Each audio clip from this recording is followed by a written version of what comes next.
اور جب یہ بل پاس ہوا راجیہ سبھا میں تو جے شری رام کے نعروں کے ساتھ پاس ہوا. نہ تو وہاں پہ اللہ اکبر کے نعرے کی ضرورت ہے، نہ جے شری رام کے نعرے کی ضرورت ہے. یہ ایک کمیونل ایجنڈا ہے جو صاف طور سے ظاہر ہو رہا ہے. پھر اس کے اندر کیا ہے، وقف بائی یوزر کو نکالا جا رہا ہے، لمیٹیشن ایکٹ کو اپلائی کیا جا رہا ہے، یعنی کہ ٹیننٹ کرایہ دار کو اس کی مالکانہ حیثیت دے دی جائے گی. گورنمنٹ کی کئی آفیسز ہمارے اوقاف کی پراپرٹیز پہ، اور ہمیں یہ کہا جا رہا ہے کہ جہاں اوقاف اپنا وقف جھنڈا گاڑ دیتی ہے اس کی ملکیت ہو جاتی ہے. ارے بھائی، وقف کی پراپرٹیز کو تو مس یوز ان لوگوں نے نہیں کیا جو وقف بورڈ کے چیئرمین، ممبر، وقف کونسل کے ممبر بن کے آئے، تلوے چاٹو مسلمان. انہوں نے سب میں بڑا نقصان کیا ہے. اور آج بھی مسلمان کا مان رہا ہے، شادیوں میں 100 قسم کے کھانے کر رہے ہیں، ہر سال عمرے پہ جا رہا ہے. مطلب جب تک ہم اپنے سوشل ایونٹس کو ختم نہ کریں گے، ہم اپنی صفوں میں احتیاط نہیں قائم کریں گے، ہماری صفوں میں میر جعفر اور میر صادق کی نشاندہی نہ کریں گے، ان کا بہشکار نہ کریں گے، ان مسلم دلالوں کا جو ہر آسام سے نارتھ ایسٹ سے لے کے راجستھان اور کشمیر سے لے کے کنیا کماری تک ہے. آج مسلم علاقوں میں جاؤ، مخبروں کی اور دلالوں کی کمی نہیں.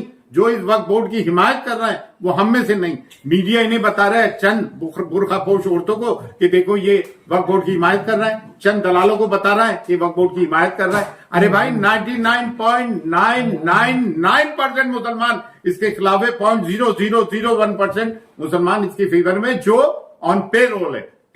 دوسری چیز یہ ہے، now I'm coming to the legal points. Direct violation ہے آرٹیکل 14 کا، فریڈم آف ریلیجیس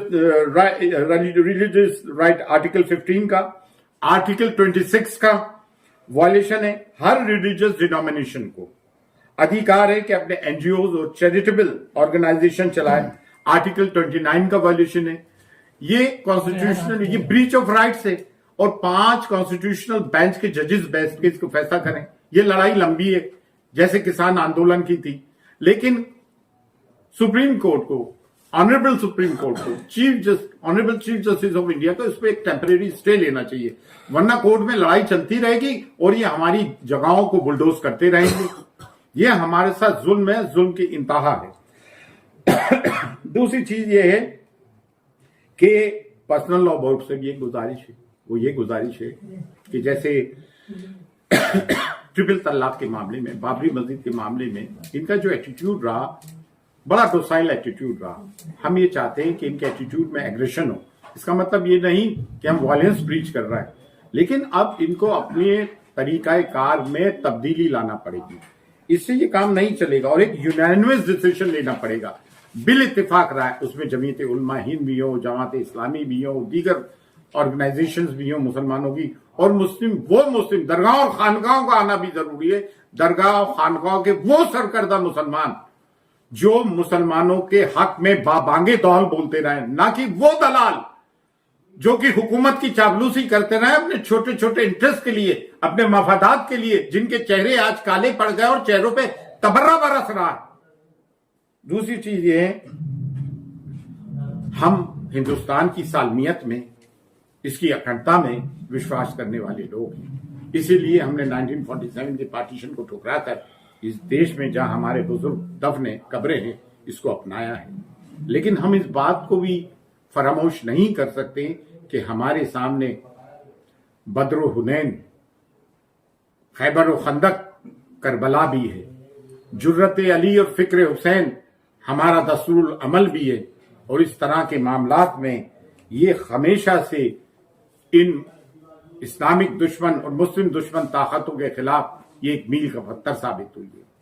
آج کوئی اگر مسلمان یہ بات کرتا ہے یا کوئی غیر یہ بات کرتا ہے کہ ہم فرقوں میں بٹے ہوئے، تو الحمدللہ آج کی تاریخ میں نہ ہم فرقوں میں بٹے ہوئے ہیں، نہ برادریوں میں بٹے ہوئے ہیں.